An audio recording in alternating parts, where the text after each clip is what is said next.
Well, good morning and welcome to Christ Church, and this, I think, on a holiday weekend, and special greetings to those joining us at Crossroads Highland Park and the O1.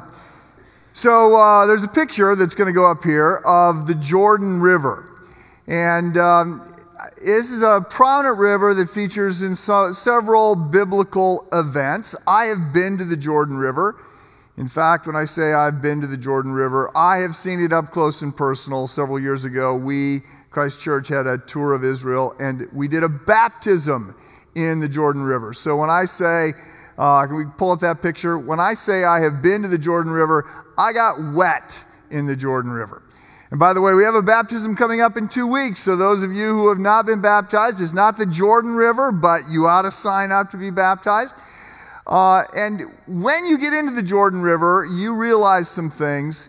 Yeah, so this is a picture that indicates the Jordan River isn't quite as peaceful as you might think.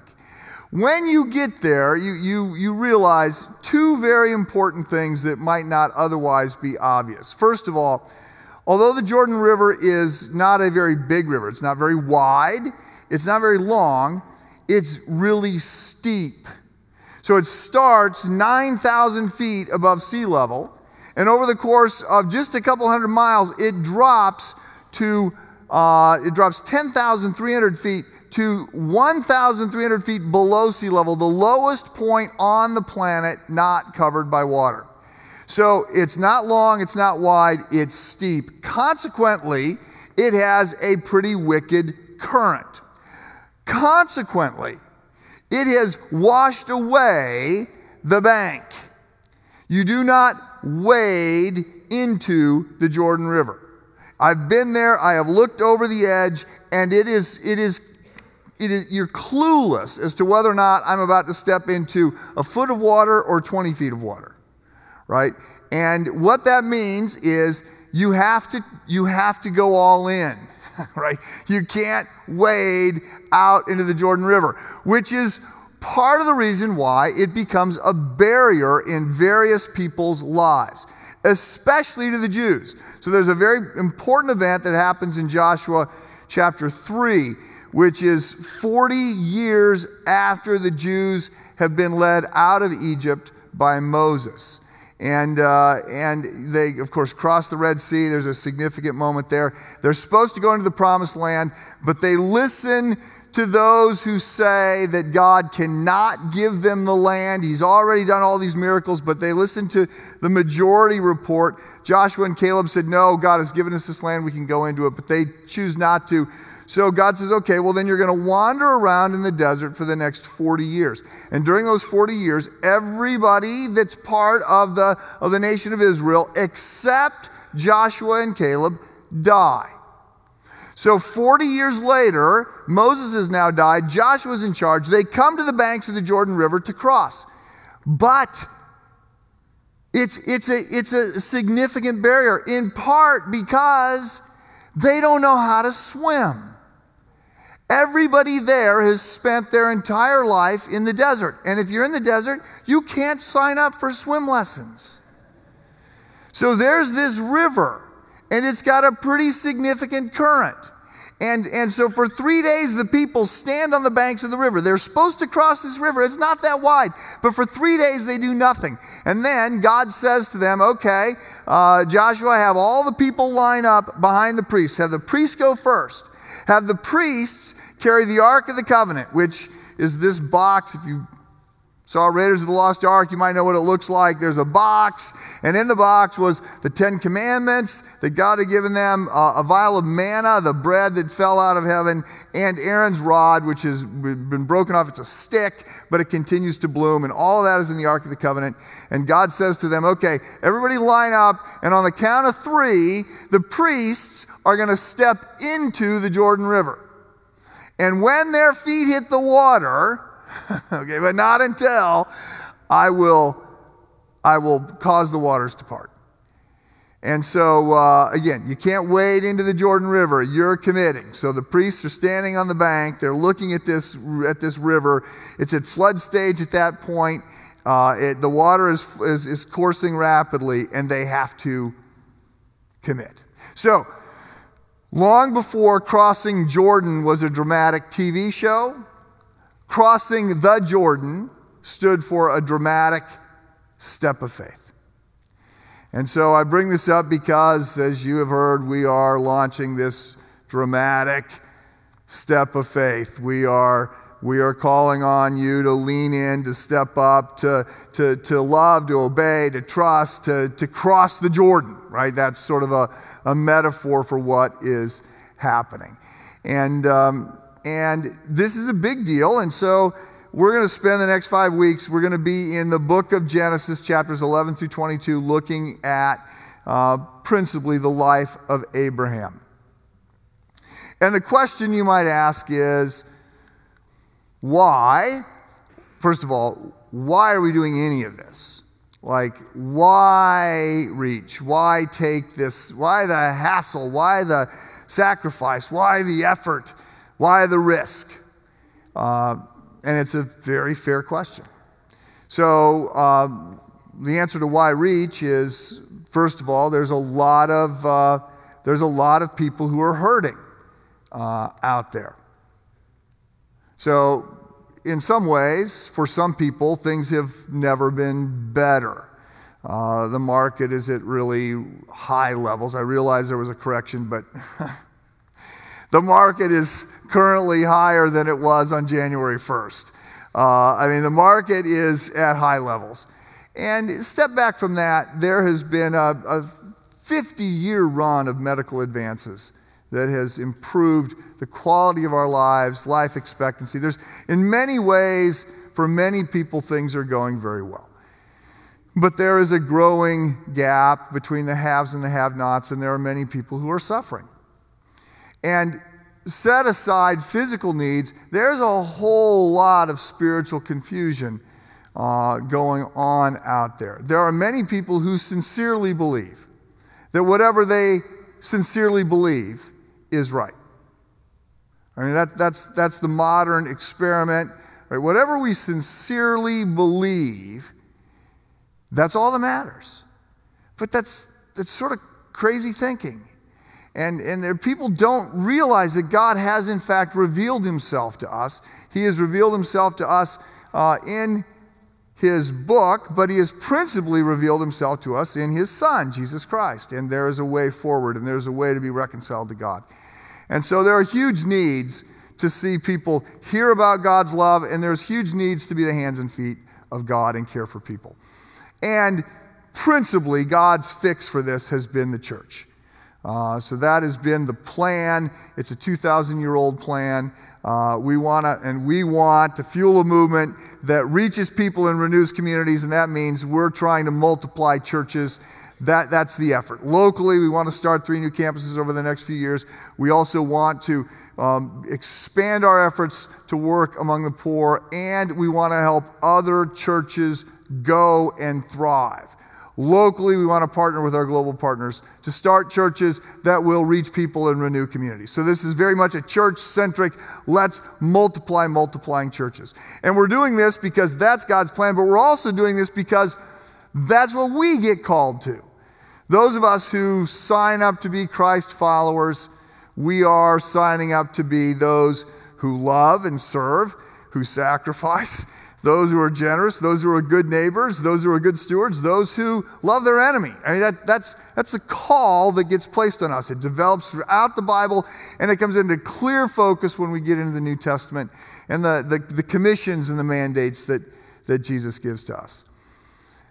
Additionally, we are doing this because we have historically been, and I think always been, a resource-rich church. I'm thinking about Crossroads, I'm thinking about Highland Park, I'm thinking about Lake Forest. I'm not necessarily thinking about money, I'm just thinking about people and ability. There's a lot of know-how and can-do in our congregations. I have shared before, when I lose sleep about this church, it's because there's so much talent sitting on the bench. How do we get the talent in the game? That's the challenge, because we are a resource-rich church. And I believe, by the way, the other reason we're doing this is because, not just because we can, I believe that in the end, in light of eternity, we will all want to be fully deployed with the gifts and abilities, the resources God has given us, to use those in ways that honor Him and reflect Him and serve Him. So that's why we're doing this. Why Abraham? Like, why look there for counsel? Well, there are a few reasons. First of all, as has already been mentioned, he's a significant person. He launched the three great monotheistic faiths. Jews, Christians, and Muslims all looked to Abraham as a founding father of sorts. So Abraham's a significant person. It's not unfair to say between Genesis 12, so about page 15 in the Bible, from page 15 in the Bible all the way through the Old Testament, it's essentially the story of Abraham. It's Abraham and his descendants. And so he's a significant person. Secondly, he's a fascinating person. He starts, he lives 4,000 years ago, and he starts as this shepherd wandering around in the Fertile Crescent, and he responds to God's call. And in the process of responding to God's call, he lives a fascinating life, and he becomes someone who changes the world in significant ways. He stands with God against culture, against his family in some senses. He stands against God and sees significant things happen. So he's significant, he's fascinating. He's also somebody that I'm drawn to because he's pretty significantly flawed. Watching Abraham, reading Abraham, leads me to think, okay, well, maybe I could do this. I suspect, like Sherry and I, many of you are watching the Olympics this week. To me, I think the Olympic sports divide into two categories. There's those that I watch and I think, I could never do that. And then there's those that I watch, principally curling, where I think, I could do that. Like, I might have missed my Olympic possibilities because I could do that. Now, before I get lots of emails from all of you who are into curling and are thinking, Woodruff, you could not do that, I'm sure there's more to it than I understand. But Abraham is, in one sense, sort of the Old Testament version of curling. You read Abraham and you think, well, I think I could do some of that. He has some real bad moves. Like in Genesis 20, there's this event where he and his wife, Sarah, are traveling, and this group of men approach. And Abraham turns to Sarah and he says, look, you're pretty attractive, and they're going to want you. And if they find out that we're married, they're going to kill me to get you. So here's my plan. I'm going to tell them that we're brother and sister. So they'll leave me alone. They'll take you, but they'll leave me alone. So good luck. That's his plan. It was Valentine's Day this past week. I'm sure you all know that.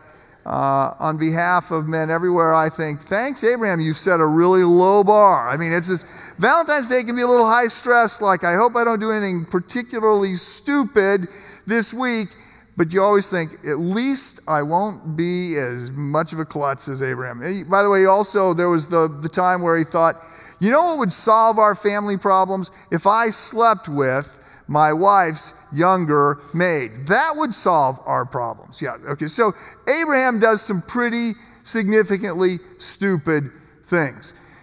So I'm encouraged. If you read the Bible, you know the Bible is full of very flawed people. Peter and David and Paul. I mean, everybody with the exception of Jesus, basically, is presented in sort of raw form. And you see the kinds of mistakes they make. And yet God uses very broken people. So we're looking at Abraham because he's flawed. We're also looking at Abraham because he does step up. And he does show the way. And he does model faith in a significant way. Some challenging ways. And he does make it into the book of Hebrews, into the Hall of Faith chapter, Hebrews 11, and is celebrated for that. So for those reasons and others, we're going to be in Genesis chapters 11 through 22 for this series. And so if you have a Bible and you want to follow along, turn to Genesis chapter 11. And while you're doing that, I'll note that most people, when they're studying Abraham, start in Genesis 12. But it helps to start in 11. So chapter 11 starts with the Tower of Babel, and you got some genealogy stuff. I'm going to begin reading in verse 26. Genesis 11, verse 26. When Terah, this is Abraham's father, when Terah had lived 70 years, he became the father of Abram, Nahor, and Haran. Now, just a little footnote here. Don't be confused. In the first half of Genesis, Abraham is referred to as Abram, and Sarah is referred to as Sarai. In Genesis 17, after Isaac is born, God changes their names, but so Abram will become Abraham. Now, verse 27. Now, these are the descendants of Terah. Terah was the father of Abram, Nahor, and Haran was the father of Lot. Haran died before his father Terah in the land of his birth, in Ur of the Chaldeans. And Abram and Nahor took wives. The name of Abram's wife was Sarai, and the name of Nahor's wife Milcah, the daughter of Haran, the father of Milcah and Iscah. Now Sarai was barren. She had no child. So, if we spent a lot of time here, it would be a little bit easier to unpack this, but basically, what you get at the end of Genesis 11 is an understanding that the lights are going out. Human life is coming to a crash. So Genesis 1 and 2, everything is going well. Genesis 3, sin enters the world, death, all kinds of evil, destruction, problems. Genesis 4 through 11 gives you a reset, and you see as you read through Genesis 4 through 11 that no matter how many times they try to reset and get things right, things are spiraling down. Evil is multiplying, darkness is prevailing, bad people are winning.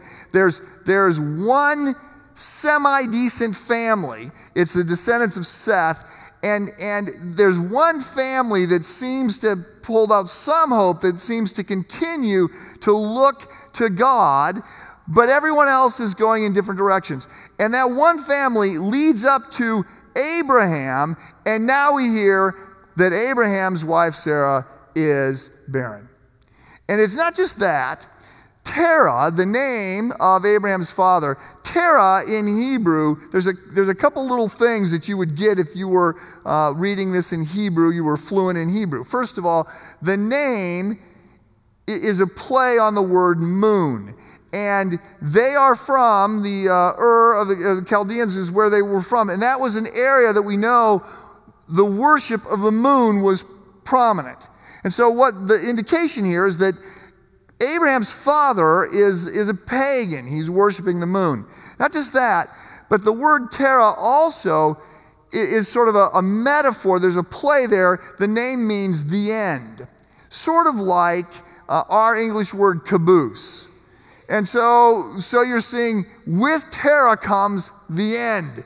He's a pagan, the end. He's got a son, Abraham. Abraham is not going to be able to have kids. And so it looks like the lights are going out. Darkness is going to prevail. That's the theme that you get from the end of Genesis 11. But then we read on, Genesis 12. Now the Lord said to Abram, go from your country and your kindred and your father's house to the land that I will show you, and I will make you a great nation. And I will bless you, and I will make your name great, so that you will be a blessing. I will bless those who bless you, and him who curses you I will curse, and by you all the families of the earth shall bless themselves. So suddenly, it's dark, the lights are going out, everything seems to be going wrong. Now, all of a sudden, God reinserts himself. And he calls on Abraham, and there is a path forward. And I want to be sure you see that the call of Abraham changes everything. Abraham is a good guy from a good family, but that isn't enough. Things are coming to an end until the call of God happens. Please understand, Abraham is not called because he's good. Right? Abraham is not called because he's qualified. He becomes qualified because of the call. The call of God is what changes Abraham. And in fact, the call of God changes everything. We need to understand and appreciate the power of the call of God. Sherry and I have 3 boys, and we raised them mostly here at this church. We were out on the West Coast for the first years of their lives, but we raised them mostly here. We raised them in the church. We did our best as parents to raise them to be good guys. We prayed for them. We prayed with them. We brought them to church. We did everything we could for them. We tried to teach them right and wrong, and they're good guys. We're very proud of them. We didn't do everything right, and you could ask them if you've got, 6, 7, 8 hours of the things that we did wrong. I'm sure they'll be glad to fill you in. We didn't do everything right, but they're good guys. We're proud of them. They're making good choices, and they're hardworking, and they're thoughtful. We feel very fortunate. But here's the deal. They would be good pagans without the call of God. Right? They'd be well-read, they'd be interesting, they'd be hardworking, they'd show up, but it's the call of God that principally has changed them. It's the call of God that changes us. I started working on this series in the summer, and I was listening to a sermon by Tim Keller on this passage, and he referenced a movie called Becket that I had never heard of, and so I tracked it down. And the movie came out in 1964. It starred Peter O'Toole as King Henry II. So it's a true story. It's based on a true story. It goes back to the 12th century.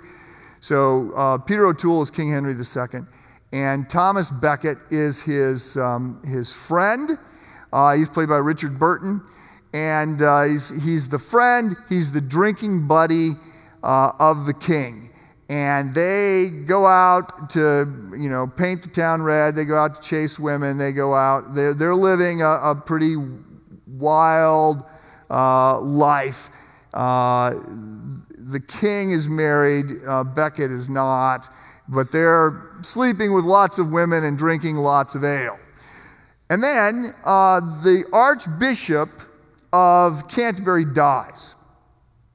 And the king decides that he can solve his problems, one of which is that the church is looking very negatively at the life that he's living. He can solve his problems if he appoints his friend, his drinking buddy, to be the Archbishop of Canterbury. Because then he's got a comrade in chasing women and drinking beer. So that's what he decides he's going to do. And he does. This is at a time when both kings and popes were fighting over who got to appoint bishops, but the king, King Henry II, appoints Thomas Becket to be, who's not a priest, but he appoints him to be the Archbishop of Canterbury.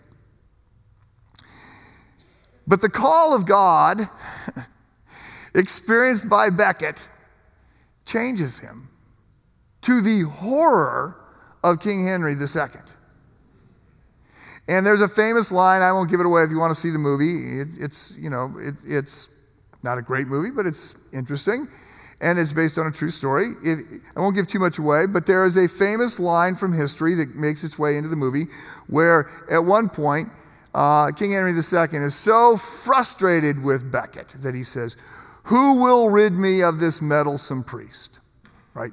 He is coming after me. Who will rid me of this meddlesome priest? The call of God changes Becket.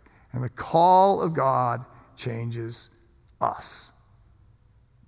So, what is the call of God on your life? What is the call of God to us? What is the call of God to Abraham? If you go to Genesis chapter 12 and look at this, two things emerge about the call that are worth noting. First of all, the specifics are to get out of town. So in Genesis chapter 11, a passage that I didn't read, I skipped over it, but it says, Genesis 11:31, Terah took Abram his son and Lot the son of Haran, his grandson, and Sarai his daughter-in-law, his son Abraham's wife, and they went forth together from Ur of the Chaldeans to go to the land of Canaan. So they're setting out for Canaan, which is the promised land, Israel. They're going to the land of Canaan, but when they came to Haran, they settled there.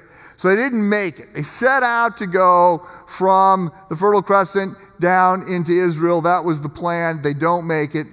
They stop halfway. And so the call of God to Abraham, first of all, is to say, get out of town. Finish the job. You were supposed to go there. You didn't go there. You stopped halfway. Keep moving. Even if your father won't go with you, even if your brother won't go with you, you need to leave. You need to go. The Hebrew is pretty emphatic, and in the King James it's translated, get thee out. So it's like, leave right now, go to the land that I have asked you to go to. The second thing that's interesting about the call of Abraham is that it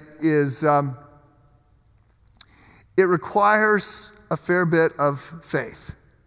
Because what God says is, go to the land I will show you. He doesn't say, go to the land you know. He says, go to the land I will show you. And that actually, if you go ahead into Genesis 15, which we're going to go to in 2 weeks, some would argue it's the most important passage in the Old Testament. It's a fascinating passage. I'm anxious to be there. But if you go there, one of the things that you see is that God is interacting with Abraham, and he says, Abraham, I want you to do this. And Abraham's like, this is all good. This is all good. Where is my son? You promised me a son. I don't have a son. And God's answer to Abraham is, trust me. Right? You will have a son. Trust me. So go to the land I will show you, not the land you know. Trust me on this. We get the same kind of thing later on in Genesis 22. There is a sense in which you have to step into the Jordan. There's a sense in which it's not always clear exactly what we're being called to. A number of decades ago, when I was 30, I was a college pastor. We were living in Washington. Had a great setup. There were hundreds of college students involved. We had a great staff team. We loved it. And I had a growing sense that God was moving us on. And for 6 months, I prayed, like, Lord, okay, so what's going on here? It feels to me like you're drawing this to a close. It feels to me, but it's growing and it's big and it's exciting. It feels to me like you're telling me that it's coming to a close. Is that, in fact, the case? And all I got was, yes, your time here is coming to an end. And so, to my father's absolute horror, I told the church in January, I think it was 92. I said, I'm done in August. And I gave myself 8 months, quite confident that God would give me the other part of this, which is, what am I supposed to do? So my dad's, I thought he was going to drive across the country and say, you don't quit a job until you got the next job. You don't quit a job until you got the next job. Right? Did you hear nothing from me? You don't quit a job until you got the next job. And I'm like, Dad, I get that. But all I know is I'm done. I'm done here. And that's all I got. And so we got 2 young kids. We got a mortgage. And in August, I got no job. And we have to scale back and go into sort of crisis mode. And Sherry's got to go out and start cleaning houses. And we're and it's like, Lord, did I not? Did I not hear you? What's going on? And it was a while for things to come into focus. Now, hindsight, looking back, I absolutely see what God was doing. But at the time, all I got was, here's the first step. You need to step down from your job. And sometimes that's all we get, is what the next step is. So what is God calling on us to do? What is God calling you to do? Well, if you've been here for a while, you know that as a general rule, I'm the guy that's trying to get you to do the next step, whatever that is. It's often different for many of you. And I just am always saying, lean in, right? Move closer to God. Find ways to serve. Find a next step for you. Right now, if you've not been baptized, I'm the guy that's saying, let's get this done. Sign up today and take that next step. That often we don't get steps 3, 4, and 5 until we do step 1. We often don't get step 2 until we do step 1. And so I'm the guy saying, take the next step.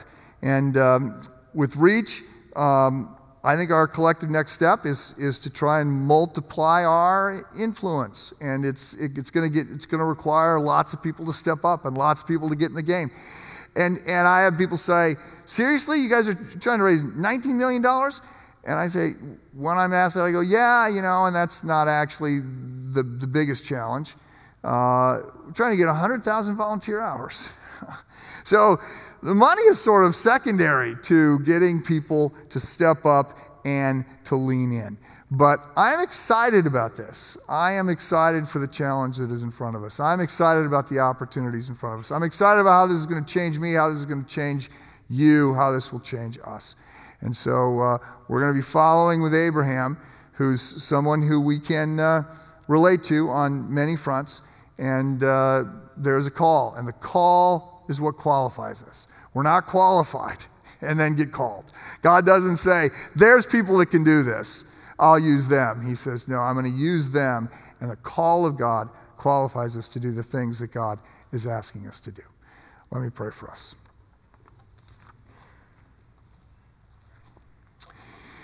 Heavenly Father,